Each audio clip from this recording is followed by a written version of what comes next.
ಈ ವಿಡಿಯೋದಲ್ಲಿ ಏನು ಕಲಿತಾ ಇದ್ದೀವಿ ಅಂತ ಹೇಳಿದ್ರೆ, ಮೂವಿಂಗ್ ಆಬ್ಜೆಕ್ಟ್ಸ್ ಪೊಸೆಸ್ ಎನರ್ಜಿ. ಒಂದು ವಸ್ತು ನಡೀತಾ ಇದೆ ಅಂತ ಹೇಳಿದ್ರೆ ಅದರಲ್ಲಿ ಶಕ್ತಿ ಇದೆ ಅಂತ ಹೇಳಿ ನೋಡ್ತಾ ಇದ್ದೀವಿ.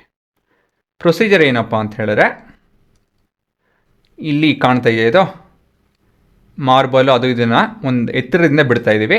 ಬಿಟ್ಟಾಗ ಏನಾಗುತ್ತೆ, ಮುಂದೆ ಹೋಗುತ್ತೆ. ಮುಂದೆ ಹೋಗ್ಕೊಂಡು ಏನಾಗುತ್ತೆ ಅದನ್ನ ಇಲ್ಲಿ ನೋಡಿರೋ ಅಂತೆ.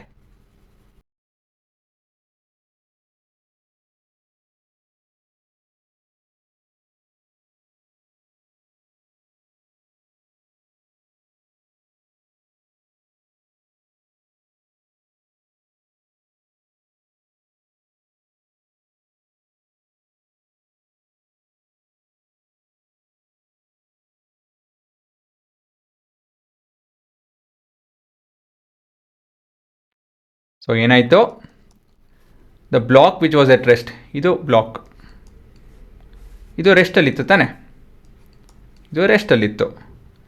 ಏನಾಯಿತು, ರೆಸ್ಟಲ್ಲಿದ್ದು ಮುಂದೆ ಹೋಗಿ ಶುರು ಆಯಿತು.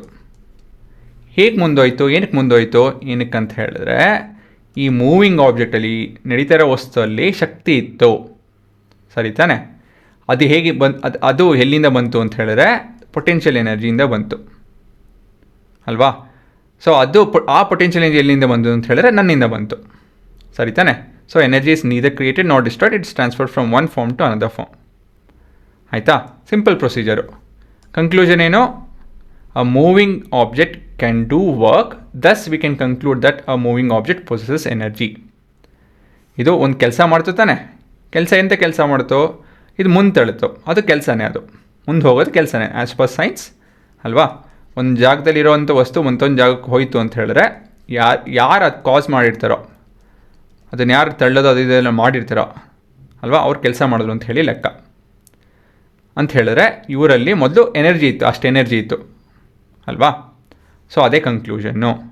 ಒಂದು ಪುಟ್ಟು note, energy possess by moving object is called as kinetic energy. ಇವು ಪೊಟೆನ್ಷಿಯಲ್ ಎನರ್ಜಿ ಅಂತ ಹೇಳಿದ್ರೇನೋ ಎನರ್ಜಿ ಅಟ್ ಅ ಹೈಟ್ ಅಂತ ಹೇಳಿ ಅಲ್ವಾ. ಕೈನೆಟಿಕ್ ಎನರ್ಜಿ ಅಂತ ಹೇಳಿದ್ರೇನೋ, ಕೈನೆಟಿಕ್ ಎನರ್ಜಿ ಅಂತ ಹೇಳಿದ್ರೆ energy possess by a moving object. So definition ಪ್ರಕಾರ kinetic energy is the energy possess by an object due to its motion. ಒಂದು ವಸ್ತು ನಡೀತಾ ಇದೆ ಅಂತ ಹೇಳಿದ್ರೆ ಅದರಲ್ಲಿ ಕೈನೆಟಿಕ್ ಎನರ್ಜಿ ಇರುತ್ತೆ, ಇದೆ, ಸರಿನಾ. ಇವಾಗ ಮತ್ತೊಂದು ಸತಿ ರಿಕಾಲ್ ಮಾಡ್ಕೊಂಬಿಡೋಣ. ಮೆಕ್ಯಾನಿಕಲ್ ಎನರ್ಜಿಯಲ್ಲಿ ಮೊದಲು ಎನರ್ಜಿಯಲ್ಲಿ ಮೆಕ್ಯಾನಿಕಲ್ ಎನರ್ಜಿ ಅಂತ ಹೇಳಿ ಒಂದು ಫಾರ್ಮ್ ಇದೆ, ಅದರಲ್ಲಿ ಪೊಟೆನ್ಷಿಯಲ್ ಎನರ್ಜಿ ಮತ್ತು ಕೈನೆಟಿಕ್ ಎನರ್ಜಿ ಇದೆ ಅಲ್ವಾ. ಕೈನೆಟಿಕ್ ಎನರ್ಜಿ ಅಂತ ಹೇಳಿದ್ರೆ moving object possesses energy and that is called as kinetic energy. Potential energy ಅಂತ ಹೇಳಿದ್ರೆ because of shape and position an object can have energy ಅಲ್ವಾ. ಅದರಲ್ಲಿ ನಾವು ಗ್ರಾವಿಟೇಷನ್ ಪೊಟೆನ್ಷಿಯಲ್ ಎನರ್ಜಿ ಕರೀತಾ ಇದ್ದೀವಿ ಅಲ್ವಾ. ಸೊ ಇದೇ ನಿಮ್ಮ ಫ್ಲೋ ಮತ್ತು ಇದೇ ನಿಮ್ಮ ಸಿಲೆಬಸ್ಸು. ಸೊ ಇದರಲ್ಲಿ ನೀವು ಡೆಫಿನೇಷನ್ ಮಾತ್ರ ಬರ್ಕೊಳ್ಳಿ, ಇನ್ನು ಮಿಕ್ಕಿದೇನು ಬೇಕಾಗಲ್ಲ.